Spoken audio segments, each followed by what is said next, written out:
I'm Chip Sparks with Circuit Brief. Let's flash through the latest tech news. First up, if you thought your servers were safe, think again. Two newly discovered vulnerabilities in Supermicro's baseboard management controller can let attackers plant backdoors that survive firmware updates. We're talking persistent, stealthy access straight into your hardware. Yikes. If you've got Supermicro systems anywhere in your infrastructure, now's the time to patch up and double-check image verifications.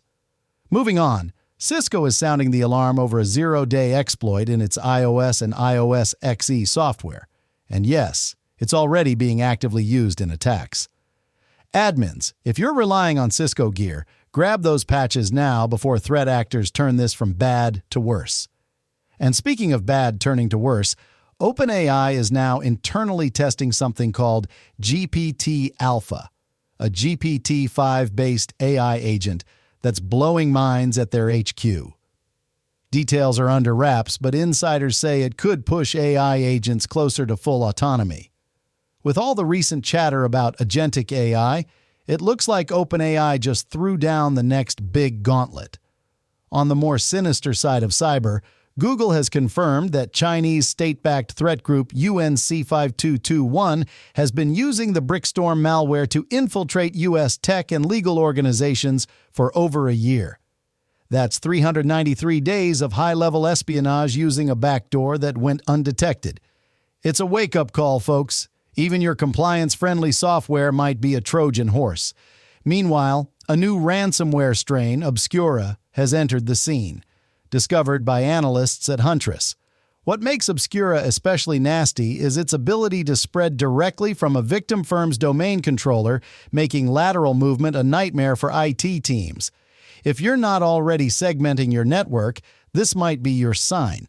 And if you're the kind of nerd who loves Kali Linux, good news, version 2025.3 just dropped. It comes loaded with 10 brand new tools, improved Wi-Fi features with Nexmon support, and massive upgrades to NetHunter for those of you who run Kali on mobile. Quick sidebar, if tools like these sound cool, you're going to love this.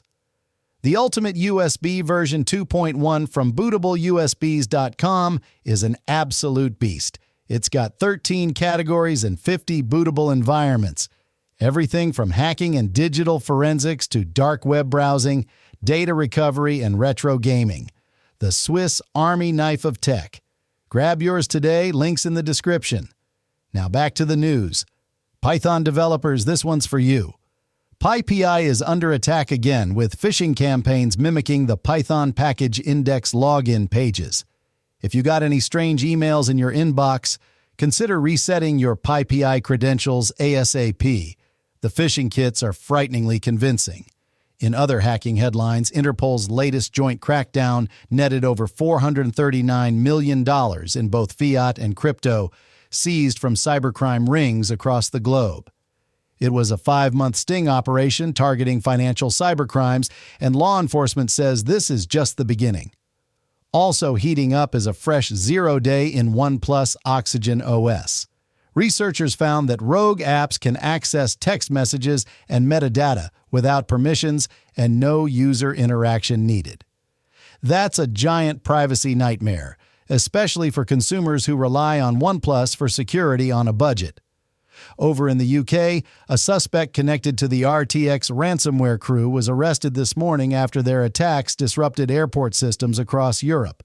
Talk about taking down more than just files. Delayed flights, economic losses, and one very nervous air travel sector. And don't miss this, GitHub has become the latest stage for crypto phishing stunts, where attackers impersonated Y Combinator to lure developers into wallet drainer scams. Yep, even GitHub notifications aren't safe anymore. Double verify those invites, people. Before we wrap things up, here's a final AI angle worth watching. GitLab just launched its own customizable AI agents plus something it calls a knowledge graph for smarter developer workflows. Looks like the dev world is getting rapidly automated, one repo at a time. Whew, that's a lot of tech in one flash. Chip Sparks signing off from Circuit Brief, and I'll see you tomorrow.